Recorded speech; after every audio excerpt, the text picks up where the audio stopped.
हो? का हो? अरे आ गइलू का ससुरा से अपने? हाँ आ तो गइल बानी। कुछ कहल चाहत रहा का? अरे तनी बतावा उनका बारे में। का बताई हो? तोहरो तो बियाह होइए गइल बा, तू कुछ बताव। हाँ हमहू बताए, पहले तू बतावा। अच्छा ई बात बा। हाँ हाँ तो सुना। सुनावा। राजा जान मारे, अरे राजा जान मारे हो, राजा जान मारे रूमलिया में हंस के। बुझला? हाँ बुझत है। अरे बड़ा खुश बानी हो। बोले तो मुहवा से मध उनका टॉप के, बोले तो मुहवा से मध उनका टॉप के। राजा जान मारे हो, राजा जान मारे रूमलिया में हंस के।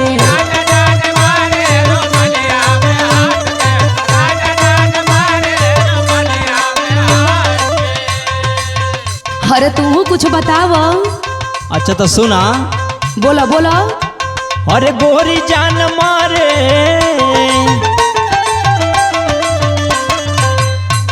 अरे गोरी जान मारे हो, गोरी जान मारे घूंघटवा में हंस के। अच्छा ये बात बा। हाँ हो।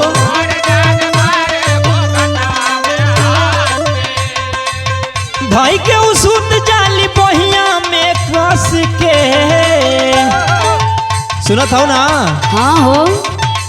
भाई के उसूत जाली बहिया में कस के। गोरी जान, अरे गोरी जान मारे घूंघटवा में हंस के। अरे बाप रे।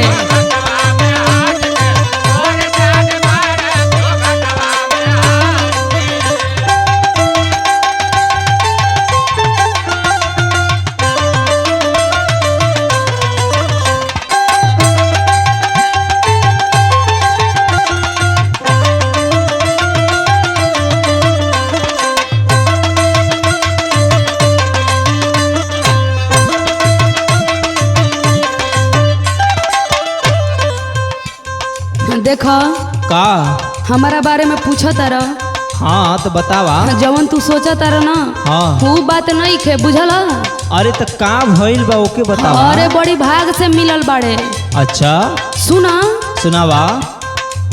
रतिया पलंगिया पर बड़ी प्यार करे। सुना तारा ना? अरे तो का हम ओके मारिला?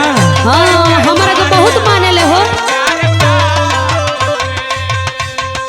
हम उन पर मारे हो, हमारा पमारे। अरे जान से ज्यादा माने ले हो। रतिया पलंगिया पर बड़ी प्यार कर। हम उन पर मारे हो, हमारा पमारे। और सुना। सुनावा। पिया कवरिया में धरेला कस के, पिया कवरिया में धरेला कस के। राजा जान मारे हो, राजा जान मारे रूमलिया में हंस के।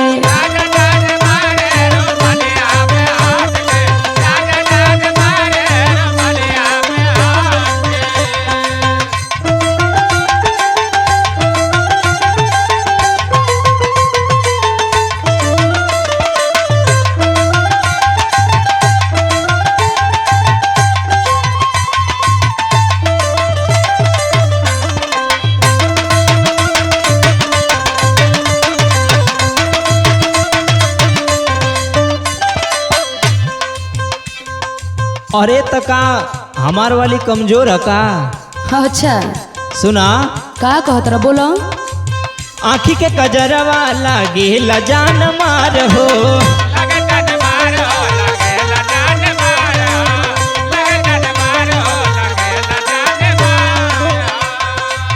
रच रच कर ली जब सुर हो सिंगार हो।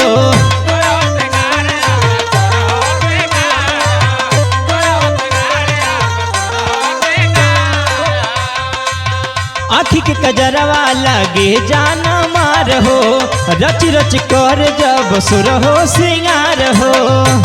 सुनत हो ना? अरे हाँ हो। टुन टुन मनीष काहे भटके। अच्छा टुन टुन मनीष कहे मन बड़ी भटके। धनी जान हरे रानी जान मारे घूंघटवा में हंस के।